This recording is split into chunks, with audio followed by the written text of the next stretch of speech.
ইতিমধ্যেই আপনারা জানেন যে তৃণমূলের প্রাক্তন ৩ সাংসদ তারা যোগদান করেছেন বিজেপিতে, এবং যেটাকে ঘিরে ইতিমধ্যে সোশ্যাল মাধ্যমে বা রাজনৈতিক মহলে বেশ চর্চা শুরু হয়ে গেছে। তো প্রশ্ন হলো, এই দরজা অর্থাৎ বিজেপির দরজা কি তাহলে তৃণমূলের জন্য খুলে গেল? যদিও তারা প্রাক্তন, কিন্তু এদের পরপরই আরো বেশ কয়েকজনের নামের লিস্ট কি তাহলে রেডি? এই সব কিছু নিয়েই আমরা কথা বলবো। আমাদের সঙ্গে রয়েছেন কর্নেল দীপ্তাংশু চৌধুরী। স্যার, আপনাকে স্বাগত বেঙ্গল ভয়েসে।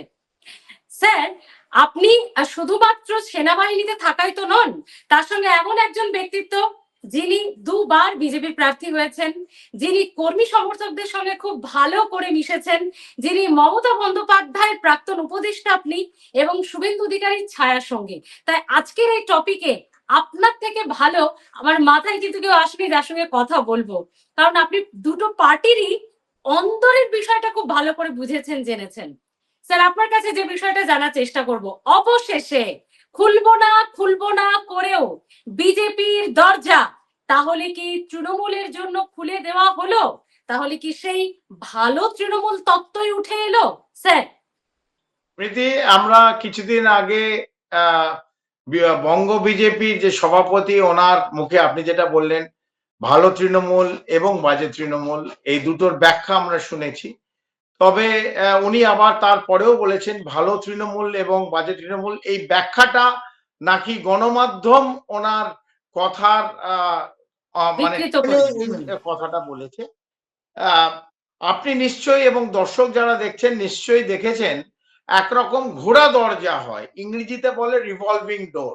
একদিকে ঢুকলেন, ওটা ঘুরতে থাকে দরজাটা, আর একদিক দিয়ে বেরিয়ে গেলেন। এবং স্মৃতি আজ সন্ধ্যেবেলা যে প্রশ্ন তুললো, সেটা স্মৃতির প্রশ্ন না, বাংলার 10 কোটি মানুষের প্রশ্ন, যে এই ঘোড়া দরজা একদিকে তৃণমূলে ঢোকা, সেই দরজাটা যখন ঘুরছে আর একদিকে বেরোচ্ছে সে বিজেপি হয়ে। অনেকে ওয়াশিং মেশিন বলে, কিন্তু আজকাল ঘোড়া দরজার তত্ত্বটাই বেশি উঠে আসছে। কারণ যারাই তৃণমূল, যাহা তৃণমূল তাহা বিজেপি, এটা কৃষ্ণনগরে বহু বছর আগে যিনি বলেছিলেন, তিনি আজ ইহলোকে নেই, মুকুল রায়, যাকে বাংলার চাণক্য বলা হতো, তিনি এই কথাটা বহুদিন আগে বলা হচ্ছে, এবং বারবার এই যে কথাটা উনি বলেছিলেন সেটা কিন্তু সত্য প্রমাণিত হচ্ছে।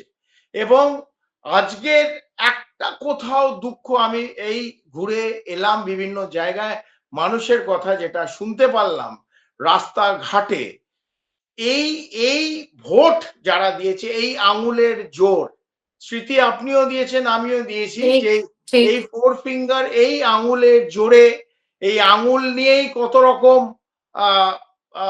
গণমাধ্যমে বিভিন্ন রকম আঙ্গিক এটা সম্বন্ধে দেয়া হয়, এই আঙুলের জোর।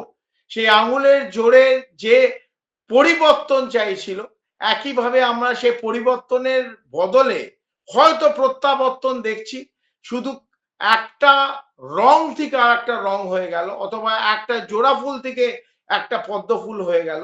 এটা কিন্তু আজকের যে দৃশ্য দেখলো, বাংলার বহু মানুষের, বাংলার, পশ্চিম বাংলার বহু মানুষের কিন্তু কোথাও না কোথাও একটা দুঃখ হয়েছে। আমি কাউকেই ছোট করছি না, আমি সুখেন্দু শেখর রয়, সুস্মিতা দেব অথবা প্রকাশ সিং বারিককে ছোট করছি না। আমি এই পলিসির বিরুদ্ধে বলছি, যে পলিসিতে কিছুদিন আগে যে রাজ্যসভায় যে সিম্বলে গেছিল, কয়েক সপ্তাহের মধ্যে অথবা 2 সপ্তাহের মধ্যে সেই সিম্বলটা চেঞ্জ হয়ে জোড়া ফুল থেকে পদ্ম ফুল হয়ে গেল। নিশ্চিতভাবে পশ্চিম বাংলায় আপনি জানেন স্মৃতি, এত এত গুণী ব্যক্তি, এত বুদ্ধিজীবী যারা বিজেপির সঙ্গে যুক্ত, বহু মানুষ যারা আদি বিজেপি, যারা রক্ত ঘাম দিয়ে আজকে যে বিজেপিটা শক্তকরণ হয়েছে, সশক্তিকরণ হয়েছে পশ্চিম বাংলায়, যে যে বিজেপি আজকে এত ভোট নিয়ে এসছে, সেই বিজেপিকে, তাদের কোনো ব্যক্তিকে রাজ্যসভার মধ্যে ক্রেডিবল একটা মুখ পেল না, তাদের সেই তৃণমূলের 3 জনকে পাঠাতে হলো। আমার মনে হয় বাংলার 10 কোটি মানুষের কোথাও না কোথাও, যেমন বিভিন্ন দিক শুভেন্দু অধিকারী মহাশয় সরকারকে যেমন কুর্নিশ জানাচ্ছে বাংলার মানুষ, এই এই এই যে আজকে দেখলেন যে শুধু একটা ওড়না চেঞ্জ করলো, ওড়না মানে যেটা পড়লেন একটা সবুজ থেকে গেরুয়া, উত্তরীয়। কোথাও না কোথাও প্রীতি একটা মানুষের মনে কোথাও না কোথাও দুঃখ, বিশেষ করে আদি একদম বিজেপি যারা আছে তাদের মনে তো নিশ্চিতভাবে হয়েছে। একদম স্যার, একটু জানতে চাইবো তাহলে এই যে ভালো তৃণমূল খারাপ তৃণমূল, শ্রমিক ভট্টাচার্য যতই বলুন, আজকে কিন্তু দেখা গেল সাংবাদিকরা বারবার তাকে প্রশ্ন করছেন যে তিনজন আপনার পাশে বসে আছেন, সুখেন্দু শেখর রায়, সুস্মিতা দেব, প্রকাশচিত বড়াই, তারা তিনজনই কি তাহলে এবার বিজেপির রাজ্যসভার সাংসদ হতে চলেছেন? একটা খুব সিগনিফিকেন্ট দিক স্যার, যেখানে তিনি হ্যাঁ যেমন বললেন না, কিন্তু বারবার বললেন অপেক্ষা করুন, বারবার বললেন যে আগার মাগারের ওপর কোনো কিছুতে আমি আনসার করব না, আপনারা দেখতেই পাবেন সামনে দিনে কি হচ্ছে। তার মানে এই তিনজন রাজ্যসভার সাংসদ হচ্ছেন, এটা বিজেপির ক্ষেত্রে, যদিও তারা বিজেপির ফ্ল্যাগ হাতে নিয়েছেন, বিজেপির ভাবমূর্তির ক্ষেত্রে কি রাজ্যসভার সাংসদ হিসেবে এটা খুব ভালো দাঁড়াবে? প্রীতি, ইতিমধ্যে আমরা নিশ্চিতভাবে জানি তাদের তিনজনেরই নাম রাজ্যসভার লিস্টে বেরিয়ে গেছে। এক, দ্বিতীয়ত আমাদের যেটা আমি এক্ষুনি ব্যাখ্যা করলাম যে আদি বিজেপি যারা, তাদের মনে কোথাও না কোথাও নিশ্চিতভাবে, যারা রক্ত ঘাম দিয়ে এই বিজেপিকে এত দিন এত বছর, 1980-তে পার্টি শুরু হয়েছিল, সেই 1980 পার্টি আজকে 2026, সেই পার্টিকে দুজন এমএলএ ছিল, সেই জায়গা আজকে এই বৃহত্তম ভোট এবং সিট নিয়ে এসছে, তাদের মধ্যে কাউকে পেল না, বাংলায় বুদ্ধিজীবী কাউকে পেল না, এমন কাকে পেল যে শিলচরে, আসামের, লোয়ার আসামের শিলচরে সুস্মিতা দেব।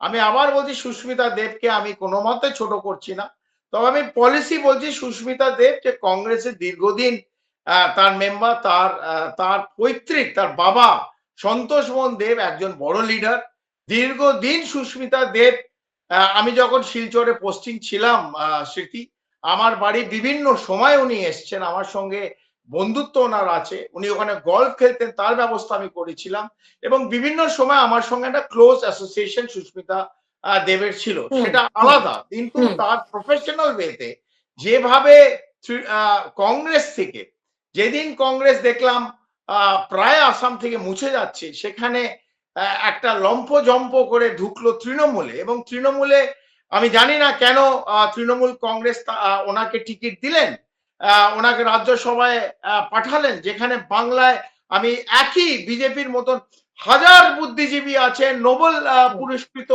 মানুষরা আছেন, যারা বাঙালির কথা, বাংলার কথা রাজ্যসভায় রাখবেন, তাদের না রেখে লোয়ার আসামে শিলচরের একজন বাঙালি, আমি তাকে আবার বলছি, শিলচরের কোনো বাঙালিকে আমি ছোট করছি না, কেন আমি পশ্চিম বাংলার কথা বলছি, পশ্চিম বাংলার কোনো মানুষকে তো আসাম থেকে রাজ্যসভায় পাঠাচ্ছে না, গুজরাট থেকে কাউকে পাঠাচ্ছে না রাজ্যসভায়, কিন্তু আমাদের বাংলায় সেটা হচ্ছে।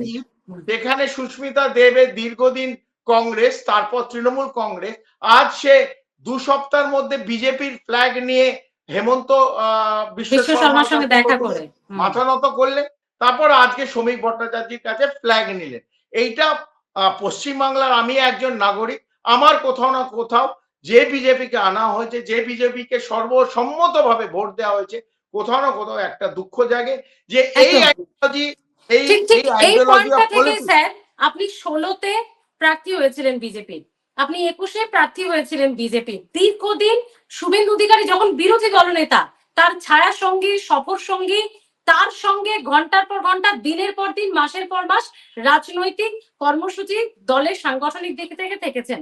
আবার উল্টো দিকে আপনি একটা সময় তৃণমূলেরও সঙ্গে যুক্ত ছিলেন, মুখ্যমন্ত্রীর উপদেষ্টা ছিলেন, এবং সেখানে দুর্নীতির বহু প্রতিবাদ করে আপনি বেরিয়ে এসেছেন।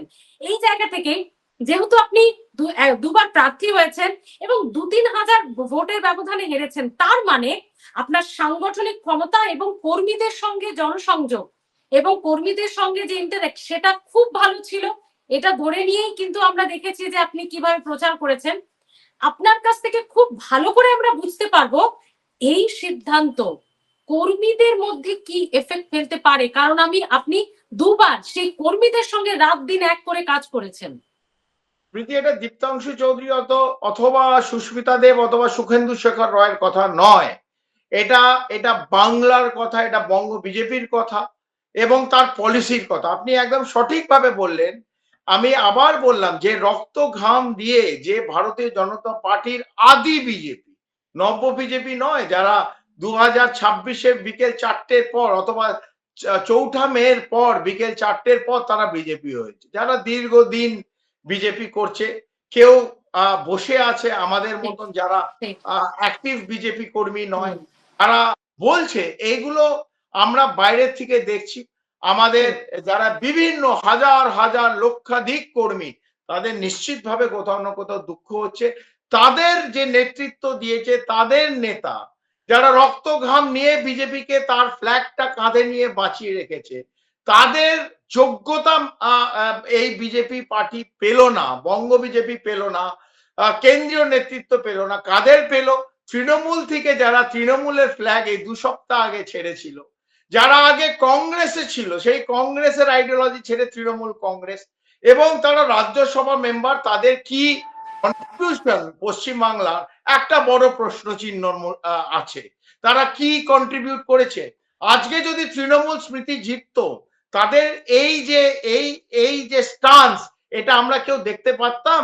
এই সুস্মিতা দেব অথবা সুখেন্দু শেখর রয়, যারা আরজি করের পর এত বড় কথা বলেছিল, তারপর আবার মাথা নত করেছিল তৃণমূলের কাছে, তাদের আজ যদি তৃণমূল জিততেন এবং মমতা বন্দ্যোপাধ্যায় মুখ্যমন্ত্রী হতো, তাদের মাথা নত করে এবং না একদম হাঁটু গেড়ে মমতা বন্দ্যোপাধ্যায় এবং অভিষেক বন্দ্যোপাধ্যায়ের পাশে বসে থাকতে আমরা প্রত্যেকে দেখতাম। এবং অনেকে বলেছে যে যে চটি চাটা, সেই চটি চাটা লিটারালি টার্মে আমার হয়তো এই কথাগুলো বলা ঠিক নয়, কারণ আবেগপূর্ণ হয়ে আমি কথাগুলো বলছি। সেই জায়গা আমার মনে হয় এই জায়গাগুলো অনেকে বলছে, বিজেপির যারা অবজারভার তারা বলছে না, আমাদের সবাইকে নিতে হবে, নিশ্চিতভাবে নিতে হবে, নিন।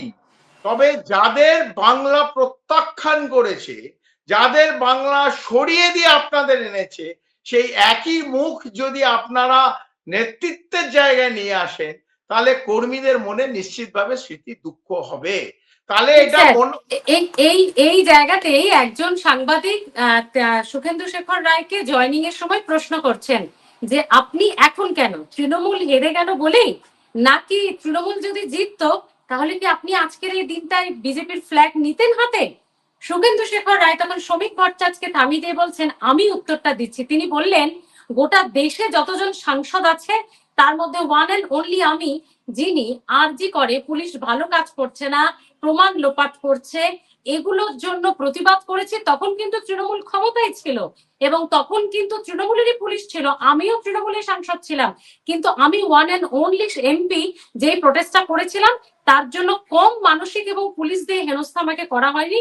লালবাজার থেকে হেনস্থা থেকে ফোনে হুমকি সব সহ্য করেও আমি ছিলাম, এবং পরবর্তীতে ক্ষমতায় থাকার সময় আমি তৃণমূলের সঙ্গে দূরত্ব রেখে ছেড়েছি। এটা ছিল তার জবাব। কিন্তু প্রশ্ন হলো দীপ্তাংশু দা, যে শ্রমিক ভট্টাচার্যকে যখন সাংবাদিকরা প্রশ্ন করছেন, তিনি বলছেন না শুধু এই 3 জন। সাংবাদিকরা যখন বলছেন তাহলে কি আরো অনেকেই আসছেন, ভালো তৃণমূলকে অনেকেই জয়েন করছেন, শ্রমিক দা বলছেন না এই 3 জন। আমার প্রশ্ন, এই 3 জনের প্রোফাইল কি এমন? সুখেন্দু শেখর রায় অবশ্যই তিনি বর্ষিয়ান একজন নেতা, সাংসদ, 3 জনেই একটা বর্ষিয়ান জায়গা থেকে আছেন, অনেক দিনের রাজনীতি, কিন্তু আরজি করের প্রতিবাদ করেছিলেন বটে। বাকি 3 জনের প্রোফাইলে এমন কি আছে যেখানে শ্রমিক ভট্টাচার্য বললেন না এই 3 জনই?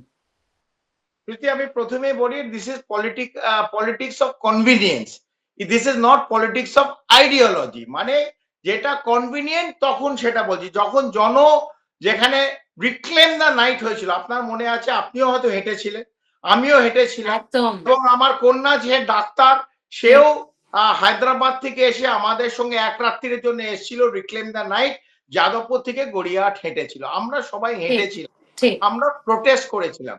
একইভাবে সুখেন্দু শেখর রয়, উনি তখন তৃণমূলের সাংসদ, উনিও হয়তো রাজ্যসভার সাংসদ, তিনিও এটা প্রোটেস্ট করেছিলেন, আমরা দেখেছিলাম। কিন্তু তারপরে উনি সেই হাত জোড়ে মাথা নত করে আবার মমতা বন্দ্যোপাধ্যায়ের কত কাছে হতে পারে তার অবস্থানও আমরা প্রত্যেকে, এটা কেউ বাংলায় ভুলে যায়নি। যেমন পলিটিক্যাল অফ কনভিনিয়েন্স, কেউ কাকুলি ঘোষ দস্তিদার অথবা সুখেন্দু শেখর রায় কোনো কথা বলারই কথা, এটা কেনই বা বলবেন? আর্থিকর ঘটনার একটা জঘন্যতম ঘটনার সামনে যদি সাংসদরা তখন বিজেপি, তৃণমূল এবং সিপিএম করে, তাদের থেকে জঘন্যতম মানুষ আর কেউ নেই। আজকে বারুইপুরের ঘটনায় অনেক সাংসদ যারা তৃণমূল কংগ্রেস মানে কালীঘাট তৃণমূল কংগ্রেসের সঙ্গে যুক্ত, তারা শুভেন্দু অধিকারীকে নিচু করার জন্য, বিজেপিকে নিচু করার জন্য এই যে যাকে যাকে এনকাউন্টার করা হচ্ছে তার পক্ষে কথা বলছে। এই বিভিন্ন সময় আমরা দেখেছি এই, অথবা যারা জঘন্যতম অপরাধ করছে তাদের পক্ষ নিতে গিয়ে তারা বিজেপির বিরুদ্ধে কথা বলছে এবং এই যারা এই তাদের পক্ষে কথা বলছে। তো আমরা দেখেছি নিশ্চিতভাবে সুখেন্দু শেখর তার বিরুদ্ধে কথা বলেছিল, কাকুলি গোষ্ঠীদার বলেছিল, মিথ্যে যেটা সেটা আমরা বলবো না, কিন্তু তারপরে আবার হাত জোড়ও করেছিল। তারপরে আবার তৃণমূলের কেন সেদিন তিনি রেজিগনেশন দেয়নি, কেন কাকলি ঘোষ দস্তিদার সেদিন রেজিগনেশন দেয়নি? তাদের যদি এত স্ট্রংলি এইটার বিরুদ্ধে ছিল, আরজি কর নিয়ে যদি তার এত বিরুদ্ধে এত অভিমান, এত অভিযোগ, সেদিন কেন তিনি রাজ্যসভা ছেড়ে চলে আসেননি?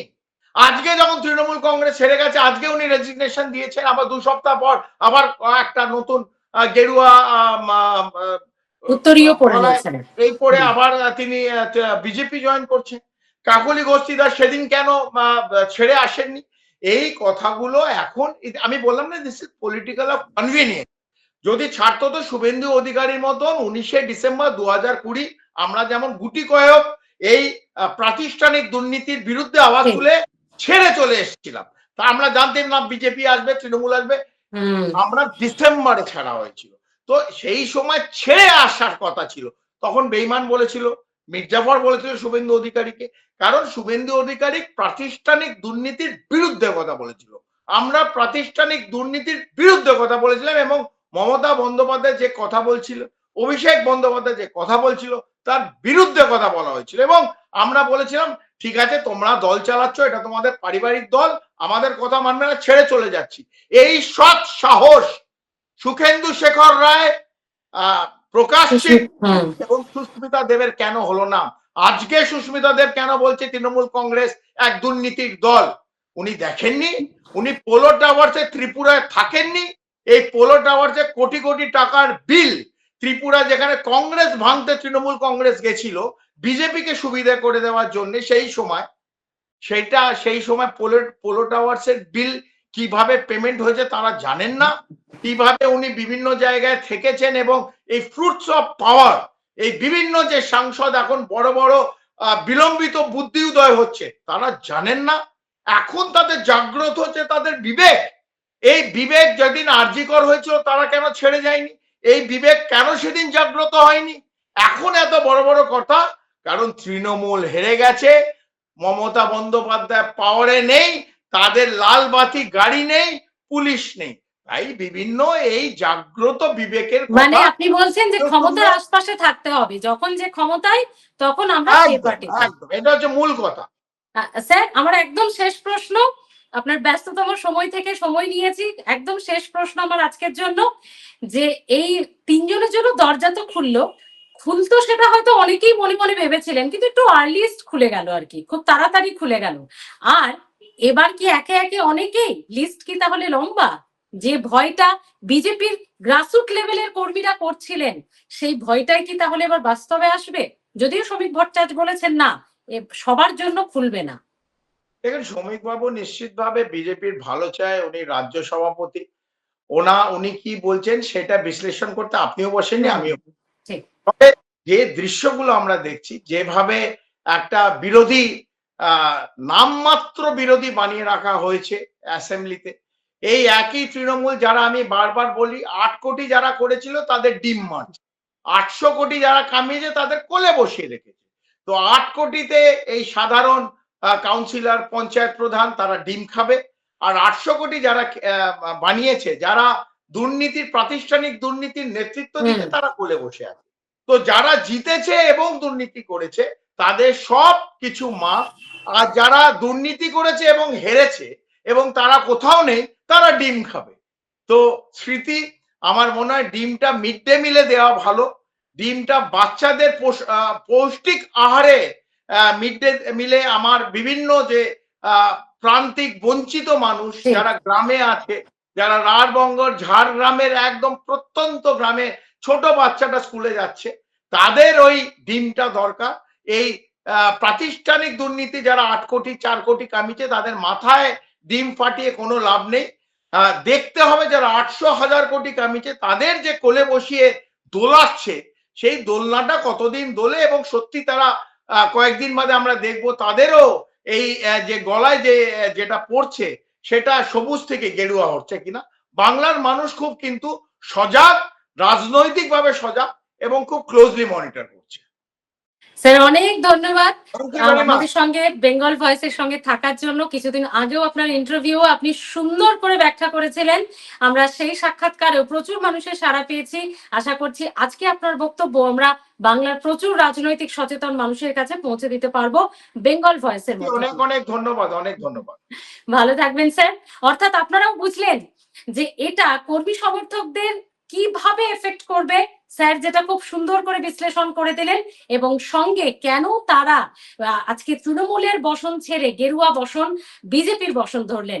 এখন প্রশ্ন হচ্ছে, এটা রাজনীতির মাটি যারা কামড়ে পড়ে বিজেপি কর্মীরা, তারা কিভাবে নেয়, তাদের কি এফেক্ট পড়ে, এবং রাজ্যবাসীর কাছে এত মানুষ, এত কোটি কোটি মানুষ যারা ভোট দিয়ে বিজেপিকে এনেছে, তাদের কাছে বিজেপির ভাবমূর্তি কি হয়, নাকি বিজেপির প্ল্যানিং বি সেটা রয়েছে কিনা, সেটাও তো দেখার। সবকিছুই আমাদের সময়ের জন্য অপেক্ষা করতে হবে। আজ এ পর্যন্তই। ভালো থাকুন, দেখতে থাকুন বেঙ্গল ভয়েস। নমস্কার।